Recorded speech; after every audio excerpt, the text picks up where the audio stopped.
ছেলে সন্তানের মা বাবা হওয়ার জন্য আপনাদের কি করণীয় এই ভিডিওতে জেনে নিন। বাচ্চা মানুষ হওয়া জরুরি ছেলে বা মেয়ে হওয়ার চেয়ে। ছেলে হবে না মেয়ে হবে সম্পূর্ণটাই মহান আল্লাহর দান। অনেকের ছেলে হয়, অনেকের মেয়ে হয়, অনেকের কোনো সন্তানই হয় না। এরপরেও মেডিকেল সায়েন্স খুঁজতেছে এর কারণ, বারবার চেষ্টা করতেছে এর পিছনের কোনো তত্ত্ব বের করা যায় কিনা। বিজ্ঞানীরা বিভিন্ন ডাটা উপাত্ত গবেষণার আলোকে কিছু দিক নির্দেশনা দিয়েছেন। আমরা আপনার সন্তানের ছেলে হওয়ার সম্ভাবনা কখন বেশি এটি নিয়ে একটু আলোচনা করি। সাধারণত মাসিকের প্রথম দিন, যেদিন রক্তক্ষরণ শুরু হয়, এর 14তম দিনে ওভুলেশন হয় বা ডিম্বাণু বা ডিম তৈরি হয়। সেই ওভাম বা ডিম 14 নম্বর দিনে নিষিক্ত হওয়ার পরে 2 থেকে 3 দিন বয়স পর্যন্ত বেঁচে থাকে, অর্থাৎ 72 ঘন্টা পর্যন্ত বেঁচে থাকে। এই সময়ের মধ্যে সন্তান সম্ভবা দম্পতি সহবাস করলে শুক্রাণু ডিমকে নিষিক্ত করার সম্ভাবনা থাকে। মাসিকের 10 দিন পরে যতদিন ডিম থাকে, এই পরের সপ্তাহটা অর্থাৎ 11, 12, 13, 14, 15, 16, 17 এই দিনগুলোকে আনসেফ পিরিয়ড বলে। অর্থাৎ এই সময়ে যেই দম্পতিরা বাচ্চা চান না, আপনাদের সহবাস করাটা উচিত নয়, অথবা যে কোনো জন্ম প্রতিরোধী নিয়ন্ত্রণ পদ্ধতি ব্যবহার করে সহবাস করা যায়। ছেলে হবে না মেয়ে হবে এই ব্যাপারে তত্ত্বর সামারিটা আপনি একটু জেনে নেন।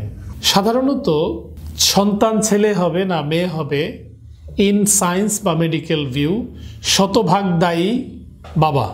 ডিমের মধ্যে এক্স ক্রোমোজোম থাকে। পৃথিবীর সকল মেয়েদের ডিমে এক্স ক্রোমোজোম থাকে, কি বাঙালি, কি আমেরিকান, কি অন্যান্য দেশীয়, কি কালো, কি সাদা, কি ছোট বড়, সকল বয়সী মেয়েদের যখন ডিম তৈরি হয় মাসিকের একটা নির্দিষ্ট সময়ে, সেটা শুধুমাত্র এক্স ক্যারি করে। এই এক্সের সাথে বাবার কাছ থেকে যদি ওয়াই ক্রোমোজোম আসে, বাচ্চা ছেলে হয়।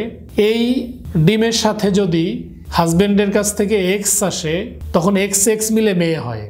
তো পৃথিবীতে সকল ছেলেদের ক্রোমোজোম হচ্ছে এক্স ওয়াই। এই এক্সটা হচ্ছে মায়ের কাছ থেকে আসছে, ওয়াইটা হচ্ছে বাবার কাছ থেকে আসছে। পৃথিবীর সকল মেয়েদের ক্রোমোজোম হচ্ছে এক্স এক্স। এই এক্সটা ফিক্সড, মায়ের কাছ থেকে আসছে, বাবার কাছ থেকে আরেকটা এক্স আসছে। তো যে শুক্রাণুগুলা এক্স ক্রোমোজোম ক্যারি করে, ধারণা করা হয় বা অনেক স্টাডিতে বলা হয়েছে যে এটি তুলনামূলক স্লো হয়, অর্থাৎ সাঁতারে পিছিয়ে থাকে। আর ওয়াই শুক্রাণুগুলো তুলনামূলক দ্রুত গতিতে আগায় যায়। যদি সহবাস ওই সময়ে করা হয় যে সরাসরি শুক্রাণু দ্রুত গিয়ে ডিমকে পেয়ে ফেলতেছে, সেক্ষেত্রে ছেলে সন্তান হওয়ার সম্ভাবনাটা তুলনামূলক বেশি।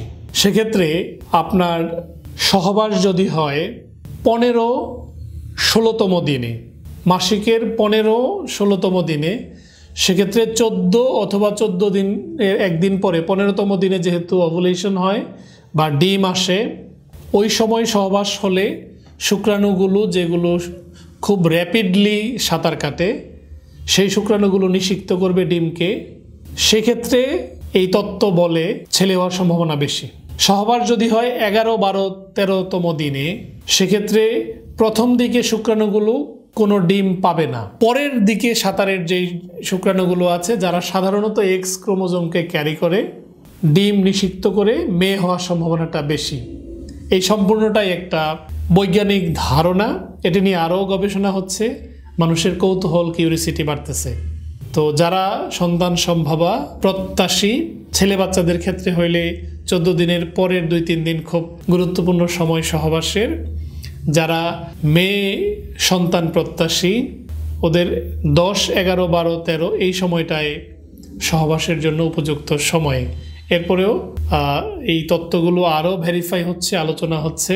সবচেয়ে বড় কথা, আল্লাহ যাকে চান তাকে ছেলে, যাকে চান তাকে মেয়ে দান করেন।